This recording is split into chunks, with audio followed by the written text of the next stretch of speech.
अरे तुम आ गए तुम लोग, लेकिन मेरे पास आज ज़्यादा टाइम नहीं है। जल्दी जल्दी करते हैं, बहुत जल्दी जल्दी करना है।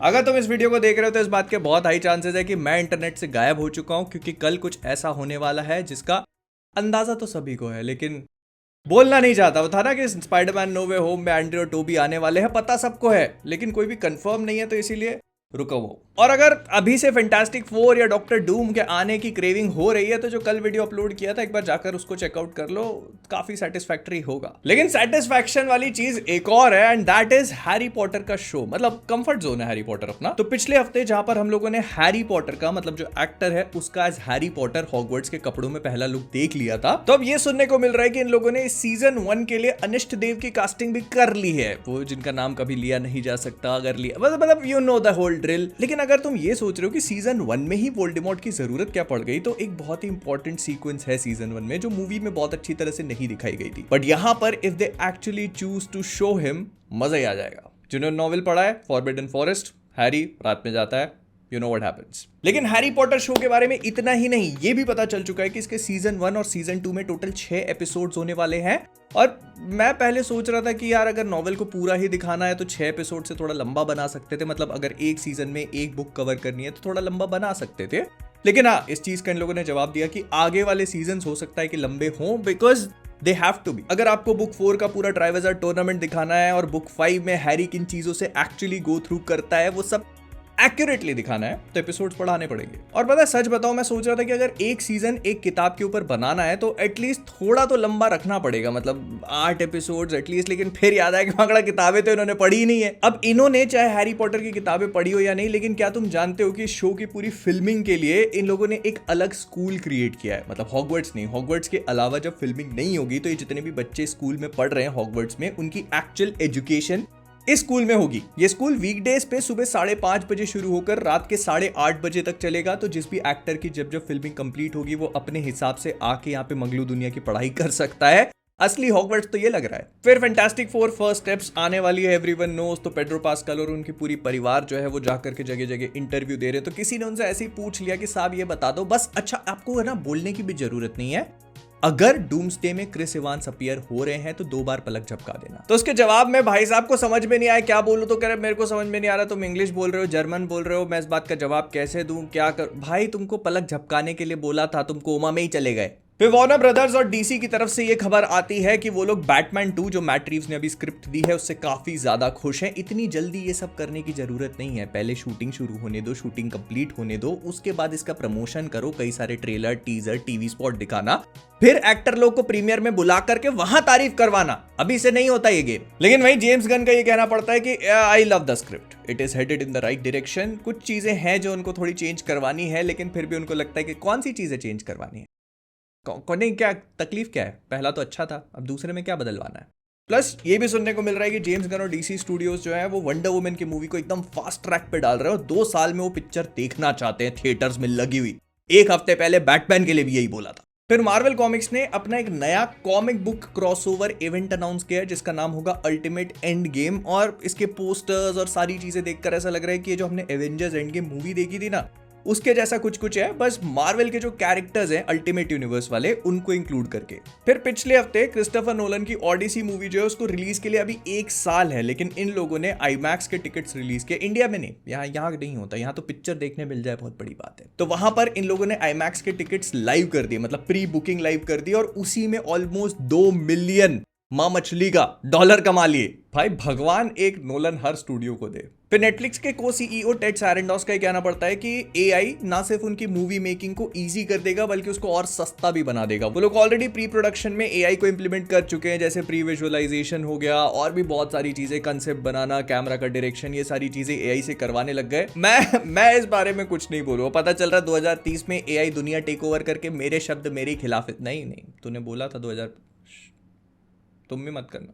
फिर ऐसा हो सकता है कि गॉडजिला -1 का सीक्वल जो है वो अगले साल रिलीज कर दिया जाए। मतलब जापानी लोग भाई ऐसे ही करते हैं, बस पटक देते हैं, पता भी नहीं चलेगा तुमको। और शिन गॉडजिला का भी एक सीक्वल प्लान हो रहा है। फिर नेटफ्लिक्स वाले एक लाइव एक्शन कैप्टन प्लैनेट की सीरीज पे काम कर रहे हैं। जिन लोगों ने भी 90s में कुछ कार्टून्स वगैरह देखे तो कैप्टन प्लैनेट तुमको शायद पता होगा कि कार्टून नेटवर्क का कितना बड़ा पार्ट था। नहीं पता तो बस इतना समझ लो कि 5 बच्चों के पास 5 अलग अलग एलिमेंट्स की अंगूठियां होती हैं और उससे वो एक शक्तिमान बुला लेते, खत्म। अब शक्तिमान तो पता ही होगा, नहीं पता तो यूट्यूब पे जाके देखो, आज भी काफी एक्टिव है। फिर जो पनिशर का एक स्पेशल सुनने को मिल रहा था ना, वो ऑलरेडी फिल्म होना चालू हो चुका है। As we speak it is being film, मतलब हो सकता है अभी सो रहे हो, लेकिन मतलब फिल्मिंग चालू हो चुकी है उसकी, और हमको अगले साल देखने को मिल जाएगा ये। फिर सिल्वेस्टर स्टैलोन ने कई सालों पहले एक मूवी करी थी जिसका नाम था जज ड्रेड, ठीक है। उसके बाद एक कार्ल अर्बन जो हमारे बिली बुचर हैं, उन्होंने इसका रीमेक किया, और अब इतने सालों के बाद एक और ड्रेड मूवी पे काम शुरू हो चुका है। लेकिन मजे की बात ये नहीं है, मजे की बात ये है कि इसको डायरेक्ट करेंगे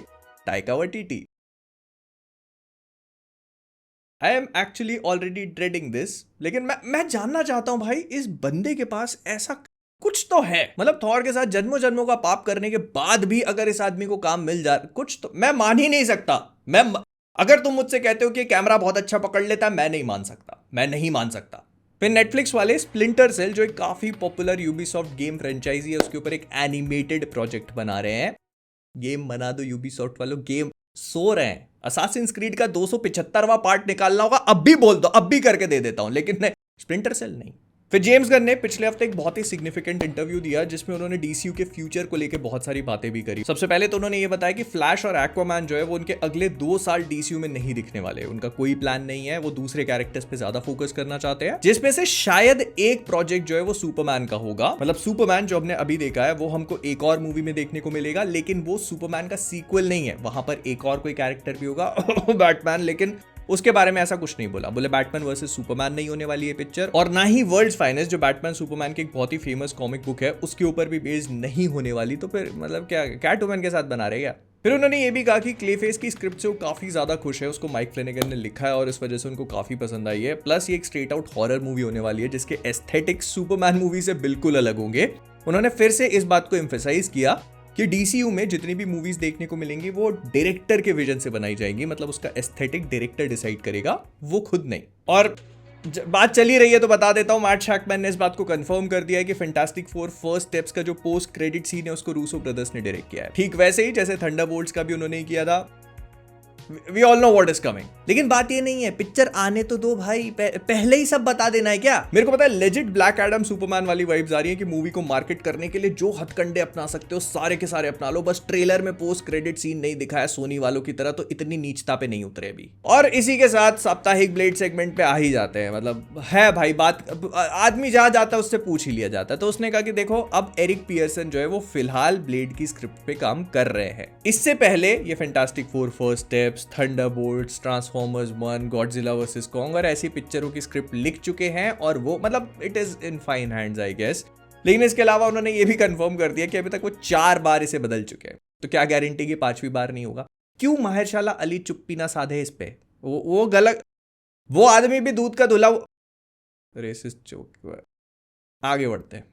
फिर ब्रेकिंग बैड और बेटर कॉल सॉल के शो रनर विंस गिलिगन का अगला प्रोजेक्ट अनाउंस कर दिया गया है। इसको एप्पल टीवी में दिखाया जाएगा, नाम अभी तक नहीं बताया, लेकिन ऐसा लग रहा है कि कुछ वायरस या कुछ कंटेजियन से रिलेटेड है। प्लस ये एक साइकोलॉजिकल साईफाई सीरीज होगी which I am definitely excited for. फिर कुछ टाइम पहले तक ये स्पेकुलेशन था कि सब्सटेंस मूवी में दिखने वाली मार्गरेट क्वॉली जो है उनको शायद एक्समेन मूवी में रोग की तरह कास्ट कर लिया गया है, लेकिन उन्होंने कहा कि नहीं, मैं इतने ज्यादा टाइम के लिए किसी चीज के साथ कमिट करने को तैयार। बहन शादी नहीं करनी है, बस आत्मा बेचनी है अपनी। और अगर तुम by any chance All of Us Are Dead के सीजन 2 का वेट कर रहे थे, तो नेटफ्लिक्स वालों ने अनाउंस किया है कि अब बनना शुरू हुआ है। अब तो कम से कम 2027 तो मान के चलो, 2027 से पहले नहीं आ रहा, लेकिन 2026 में तो दुनिया खत्म है। लेकिन फिर हमारे टोपी मास्टर आदमी जो इतने टाइम से टोपीबाज बने हुए हैं, उन्होंने कहा कि सिर्फ जेम्स गन इंटरव्यू दे सकता है क्या, और ये बोल के पूरी दुनिया को इंटरव्यू दे डाले। मार्वल का भविष्य, भूत, वर्तमान सब डिस्कस करके रख दिया भाई। सबसे पहले उनसे पूछा गया कि सच बताना कि क्या डूम्सडे की स्क्रिप्ट कंप्लीट नहीं है, क्योंकि बहुत सारे लोग बोल रहे हैं कि देखो डूम्सडे जो है उसकी स्क्रिप्ट कंप्लीट नहीं, उसका 3rd एक्ट फिनिश नहीं, बस ऐसे ही कर दे रहे, फिल्मिंग पिछले इतने महीनों से चलती आ रही। तो उन्होंने कहा देखो, हमारी पिक्चर की जब तक कोई स्क्रिप्ट कंप्लीट नहीं होती हम उसकी फिल्मिंग नहीं करते। जेम्स गन से कोचिंग लेके आ रहे हैं। देखो अब अंदर की बात क्या है तो किसी को भी नहीं पता, लेकिन सामने वाला बोल रहा है तो मैं मान लेता हूं। मान रहा हूं भाई, मैं मान रहा हूं, तुम भी मान लो। फिर उन्होंने ये कहा कि सीक्रेट वॉर्स जो है वो न्यू बिगिनिंग्स की कहानी होगी। मतलब एवेंजर्स एंड गेम जो था वो क्वाइट लिटरली एंड गेम ही था पूरे एमसीयू के लिए, लेकिन सीक्रेट वॉर्स में ऐसा नहीं होने वाला। इसमें ये लोग नई चीजें करेंगे। मतलब अब वो तो देखेंगे क्या होता है। फिर उन्होंने ये भी कहा कि डूम्सडे के कुछ कैरेक्टर्स जो है वो फैंटास्टिक फोर वाले यूनिवर्स को दोबारा से रिविजिट करेंगे एवेंजर्स डूम्सडे में। और मुझे पता है कि तुम क्या बोल रहे हो, सब कुछ बता दे भाई, तो मेरा काम खबर देना है।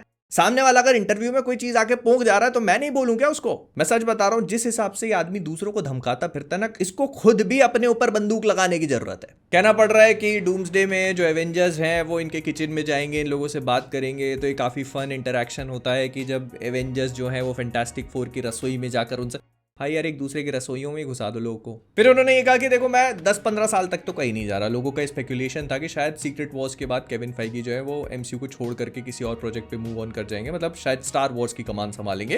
लेकिन उन्होंने कहा कि नहीं, मैं तो आगे तक बनाना चाहता हूँ। मैं तो चाहता हूँ कि जिंदगी भर जब तक जिंदा हूं तब तक लोग मार्वल की पिक्चर देखते रहें। मतलब आप तो चाहोगे ही, हम भी चाहेंगे। फिर उनसे यह भी पूछा गया कि आपके हिसाब से जो इतने सारे पोस्ट क्रेडिट सीन्स हम लोगों ने मल्टीवर्सल सागा में अभी तक देख लिए हैं जो कि फ्यूचर को सेटअप कर रहे हैं, क्या सीक्रेट वॉर्स तक सबका पे ऑफ मिल जाएगा? तो उन्होंने कहा देखो गारंटी नहीं है, किसी भी बात की गारंटी नहीं है। It's all about the right timing. मतलब जब तक उनको सही टाइमिंग नहीं मिलेगी शायद उस पोस्ट क्रेडिट सीन का पे ऑफ देखने को ना मिले। हो सकता है कि कुछ अभी हो जाए, कुछ 2 महीने बाद, कुछ 2 साल बाद, और कुछ कभी नहीं, या फिर टिम ब्लेक नेल्सन जैसे 17 साल बाद। कभी नहीं होगा, जो तुम सोच रहे हो कभी नहीं होगा। फिर उन्होंने ये बात भी कंफर्म करी कि स्पाइडरमैन ब्रांड न्यू डे एक स्ट्रीट लेवल स्पाइडरमैन मूवी होगी, जहां पर पीटर पार्कर अपनी खुद की परेशानियों से जूझेगा, फिर स्ट्रीट लेवल क्राइम जो है उसको रोकने की कोशिश करेगा, और हम उसको प्रॉपर स्पाइडरमैन एलिमेंट में देख पाएंगे। तो मतलब कुल मिला के पीटर पार्कर गरीब, बेघर, बेरोजगार, अकेला, डिप्रेस्ड, जश्न की तैयारियां करवाओ मामा। फिर इसके अलावा उनका यह भी कहना पड़ता है कि जो एक्समैन हम लोग आगे एमसीयू में देखेंगे वो काफी यूथ ओरिएंटेड होंगे, मतलब यंग होने वाले हैं। फाइनली आप प्रोफेसर एक्जेवियर को टिकटॉकिया बनते हुए देख पाओगे। और हाँ, थंडरबोल्ट्स बनाने वाले जेक शायर उसकी स्क्रिप्ट पे काम कर रहे हैं, ये बात भी उन्होंने कंफर्म कर दी है। और तुम्हें एक बात बताऊं, ये आदमी अभी 2 मिनट पहले बोल रहा था ना कि नई स्क्रिप्ट कंप्लीट हो चुकी है। अभी पता चलता है कि डूम्सडे जो है उसकी स्क्रिप्ट पे काम कर रहे हैं माइकल वॉल्ड्रॉप, जिन्होंने इससे पहले Rick and Morty, Multiverse of Madness, Loki का सीजन 1, ये सारी चीजें लिखी है। तो मतलब अभी तो कह रहे थे हो गया 6 महीने से शूटिंग चल रही है। फिर उन्होंने ये भी कंफर्म किया कि Jon Bernthal Spiderman Brand New Day में रिटर्न तो कर रहे हैं, लेकिन वो एक डिफरेंट टोनालिटी होगी। मतलब जो अभी तक आप पनिशर को देखते आए हो वैसा नहीं। मैं बता देता हूं ना पहले ही, खून के नाम पे गुलाल उड़ा देंगे। फिर उन्होंने ये कहा कि माइल्स मोरालेस को एमसीयू में नहीं लेके आ सकते। जब हमने सोनी से बात करी तो उन्होंने कहा कि नहीं, इस बंदे से दूर रहो, इसको बर्बाद सिर्फ हम कर सकते हैं और कोई नहीं। और तो और एहसान फरामोशी की हद देख रहे हो। कह रहे हैं कि जोनाथन मेजर्स का वो जो बड़ा कांड हुआ था उससे पहले ही हम लोगों ने सोच लिया था कि शायद डूम की तरफ पिवट करना पड़ेगा, बिकॉज कैंग वॉजंट थानोस। बनाओगे तब तो क्वांटमेनिया के टाइम पे कर दिया, तभी चीटियों से हारा था क्या ये? प्लस उनका ये भी कहना पड़ता है कि आयरन मैन, कैप्टन अमेरिका और भी मार्वल के जितना आइकॉनिक कैरेक्टर्स है उनको इवेंचुअली रिकास्ट किया जाएगा। ये सबको पता है यार, वही ठीक है, सब जानते हैं। प्लस सीक्रेट वॉर्स की जो न्यू बिगिनिंग्स वाली बात थी तो ये भी कंफर्म हो चुका है ऑलमोस्ट कि सीक्रेट वॉर्स के बाद जितनी भी टाइमलाइंस है उनको रीसेट करके एक सिंगुलर टाइमलाइन में स्ट्रीमलाइन कर देंगे। कितनी बार लाइन, मतलब एक, सब कुछ एक हो जाएगा। और फिर उन्होंने ये भी बताया कि ये फिलहाल के लिए सप्तवर्षीय योजना है, मतलब 7 साल में इसका पूरा कंक्लूजन देखने को मिलेगा 2032 में। प्लस भाई साहब ने ये भी कह दिया कि मेफिस्टो जो है वो आने वाले एमसीयू में एक बहुत ही इंपॉर्टेंट पार्ट प्ले करेगा। Midnight Sons, everyone knows that. आने दो, फिर बात करेंगे, आने दो। तो आशा करता हूं कि जो भी जिसने भी बैठकर इंटरव्यू दिया है उनकी बातों को आप सीरियसली लोगे, क्योंकि कैमरे के सामने बैठ के बोलना एक रिस्पॉन्सिबिलिटी का काम है और आकर के बस कुछ ही बक्के नहीं निकल जा सकते आप। मिलते हैं अगले वाले, बाय। कल फैंटास्टिक 4 रिव्यू।